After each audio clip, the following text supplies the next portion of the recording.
Hi, this is Chris from Total Parts Plus, and today we have a 2011 Nissan Navara ST dual cab ute, stock reference number 5242. This shape runs from the 3rd month 2008 through to the 8th month 2015. It has a YD25 2.5 litre 4-cylinder turbo diesel engine backed by a 6-speed manual 4-wheel drive transmission.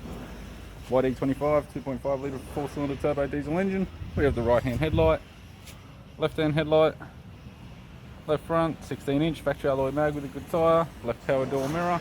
Left front door has one small dent, left rear door has a large dent in a previous repair. Left rear 16-inch factory alloy mag with a good tyre.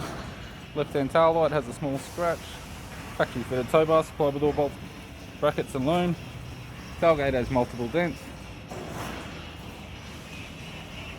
Right rear factory alloy mag 16-inch average tyre.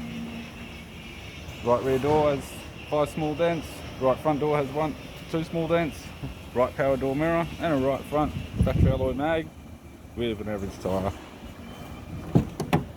We have the driver's side door trim, power window master switch. This vehicle is fitted with grey cloth interior, manual type centre console, 6-speed manual gear shifter, heated controls, 6-stack CD player, left sun visor, courtesy lamp, right sun visor, and the instrument cluster. I'm Chris from Total Parts Plus, and I'd like to thank you for watching this video.